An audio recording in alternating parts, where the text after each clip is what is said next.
yang diriwayatkan oleh Imam At-Tabrani dari sahabat Abu Umamah radhiyallahu anhu. Ketika Allah berfirman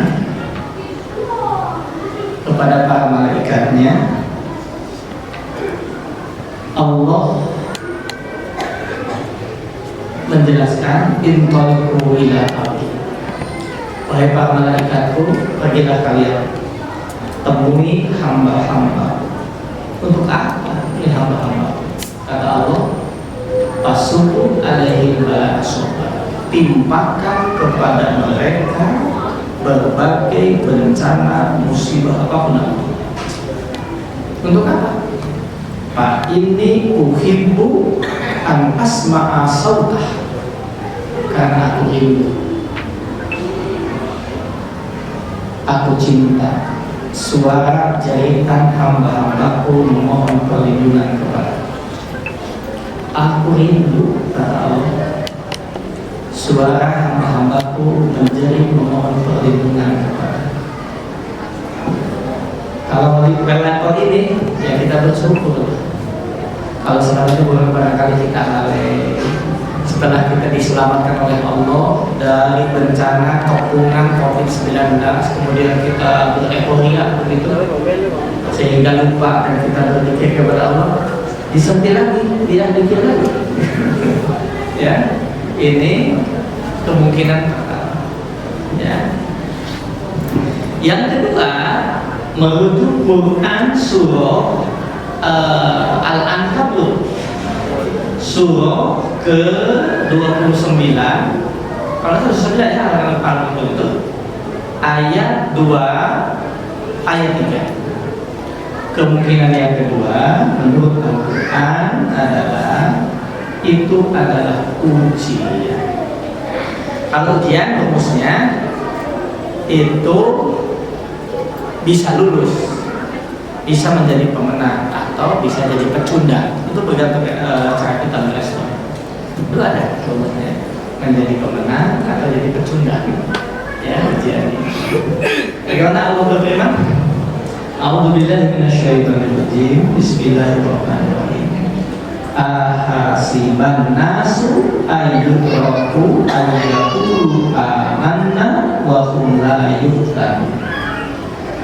Kita ini jangan mengira bahwa kita akan dibiarkan untuk mengatakan aku telah beriman, kemudian tidak diuji. Jadi musibah bencana ini yang kedua boleh jadi adalah ujian. Kalau ujian itu rumusnya lulus menjadi pemenang atau jadi pecundang, terserah.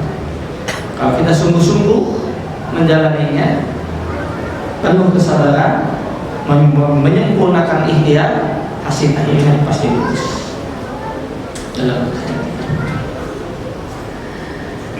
Yang ketiga, yang ketiga ini agak menggembirakan ini, saya mencatatkan ini, ya, dari Sahih Bukhari, ya.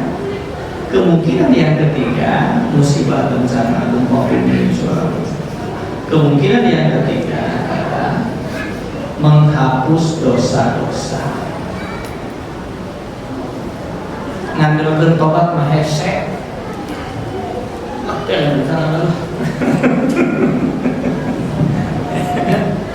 Nanti jadi yang lain, orang yang kena banjir bandang, tanah longsor, itu orang-orang yang kalau dia muslim syahid, ya, mengerikan. Nanti dijawab oleh Al-Quran di Al-Baqarah ayat 216. Ada sesuatu yang kalian benci tapi itu baik di hadapan Allah. Ada sesuatu yang kamu cintai ternyata tidak bagus di hadapan Allah. Itu intinya di Al-Baqarah 216. Coba bagaimana pesan Rasulullah SAW dalam riwayat Imam Bukhari yang artinya tidaklah sesuatu yang menimpa seorang muslim, baik itu penyakit biasa maupun penyakit yang mengerikan, kegundahan, kesedihan, atau hanya sekedar tertusuk duri, kecuali Allah akan menghapus semua kesalahannya dengan semua penderitaan yang telah dia alami. Begitu, ya. Kelihatannya, kalau itu janganlah masuk yang kena betah, gitu. Dan itu saya yang ketiga, yang keempat ya, kemungkinan keempat musibah bencana itu ditimpakan. Kemungkinan yang keempat, Allah ingin mengangkat derajat diri setiap kita. Coba perhatikan hadis riwayat Imam At-Tirmidzi. Rasulullah Shallallahu Alaihi Wasallam yang artinya, jika Allah menginginkan atas diri hambanya suatu kebaikan, maka Allah akan mempercepat baginya cobaan di dunia. Dan jika Allah menginginkan atas diri hambanya keburukan, maka dia akan menahan cobaan tersebut dengan semua dosanya diakumulasi, dilintaskan, menembusnya nanti pada hari kiamat. Dikatakan kita ini misalnya oleh tes ilmu mau Pak, pekan ini atau akhir bulan ini, dulu sebenarnya awal saya guna Al-Karom dulu kami Kiai Haji Abdul Mulia Menuh ya, pengasuh pondok pesantren Cipasung. Allahumma qillah wa rahmu wa fi'i wa fulan. Kembali ke hadirat Allah. Selang 2 hari, pimpinan puncak pimpinan Persatuan Islam Kang Aceh Zakaria telah niti harita gempa bumi. Gak ada hubungan sama Allah, tapi pasukna harus diceritakan. Nah, kalau keparan yang umurnya sehingga ada anekdot gini, yang panjang umur ngaco aja dulu, dipanjang dulu gitu. Jika mah iya hadis nak benar. Jika mah iya hadis nak sigana. Ngeri juga, sedap juga ini kalau lihat tulisan hadis ini. Ya. Yang kelima, kemungkinan musibah bencana itu adalah akibat dosa-dosa kita yang disebut dengan adat. Nanti diperiksa Quran surah Al-Ahzab surah ke-21, 22, 23 tentang adat. Ya. Namun saya ingin menyampaikan beberapa catatan khusus. Pertama, di Quran surah Bani Israil ayat 16. A'udzubillahi minasyaitonirrajim. Bismillahirrahmanirrahim. Wa idza aradna an nukhlika qaryatan amarna mutrafiha fafasahu fiha fahaqqa 'alaiha al-qaul pada nama tadi. Idza aradna, maka nanti ada dalam sifat Allah itu ada sifat iradah. Apabila kami menghendaki suatu negeri itu hancur, maka kami perintahkan kepada orang-orang yang hidup mewah di negeri itu, para pejabatnya, para penguasanya, para orang-orang yang punya status sosial, untuk mentaati Allah dan Rasul. Tapi apa yang terjadi? Fapasaku, mereka berbuat kefasikan, berbuat kedoliman, berbuat kemaksiatan.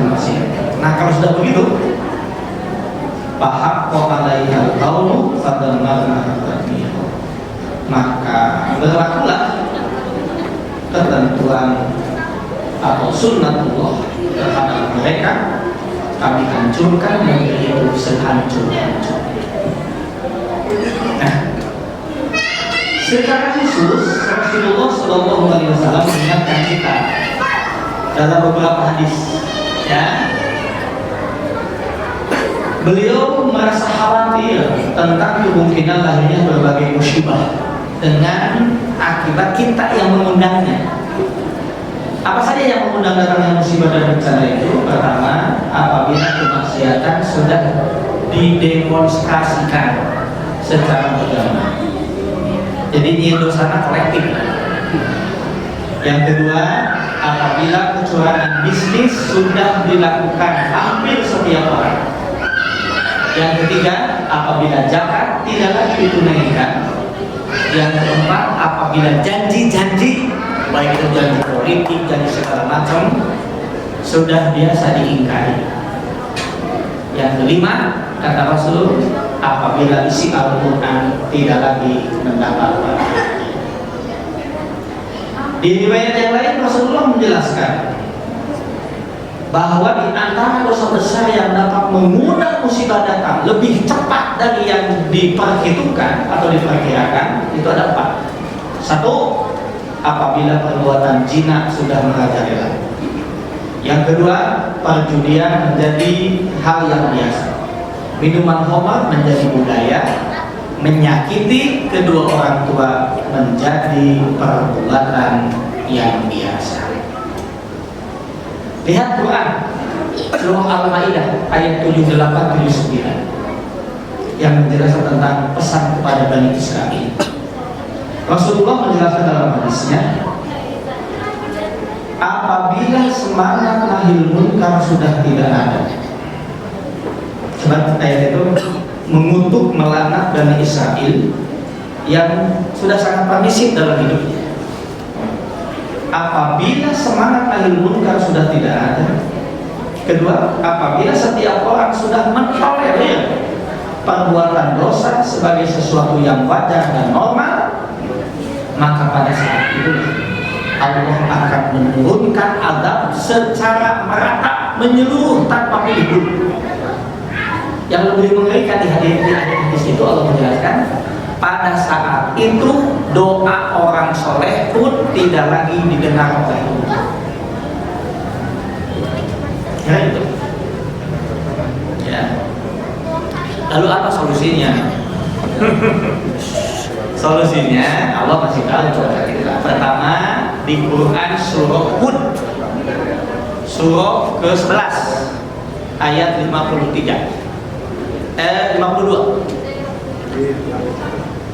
Hud yakni istighfar dan bertobat.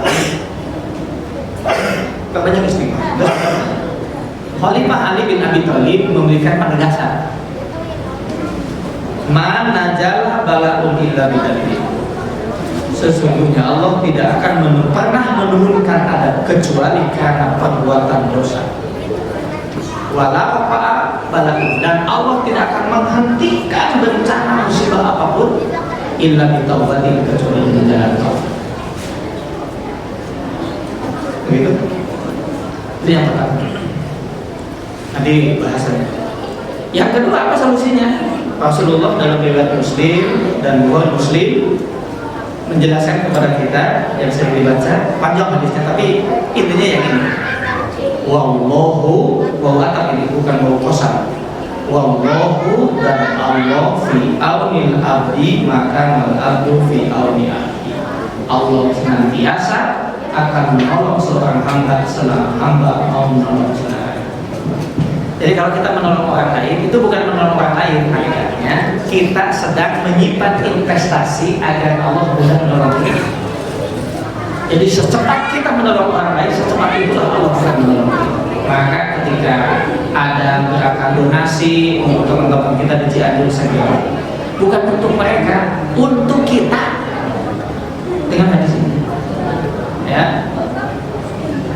Yang terakhir, solusinya menurut Al-Quran agar kita ini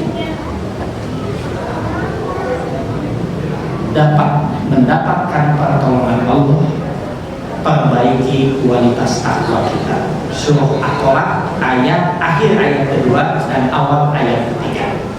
Surah At-Tolak itu surah ke-65 ya, kalau salah ya, perbaiki.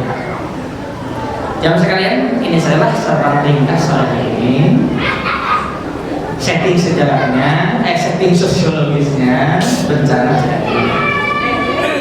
Kemungkinan ada 5. Karena Allah rindu dengan dikir kita, dengan surah kita.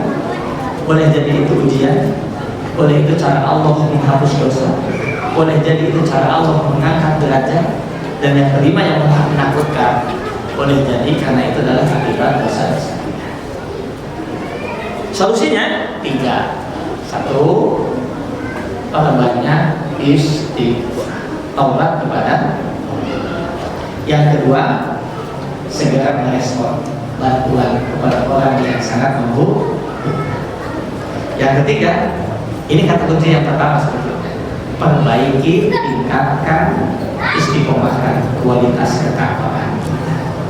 Semoga Allah yang Maha Sempurna menyempurnakan semua ikhtiar kita dan jadikan semua jalan bagi kita dalam keistiqomahan, insyaallah. Ini saja barangkali, insyaallah setiap Sabtu, setiap Rabu sore pada asar kajian dilanjutkan. Subhanakallahumma wa bihamdika asyhadu an la ilaha illa anta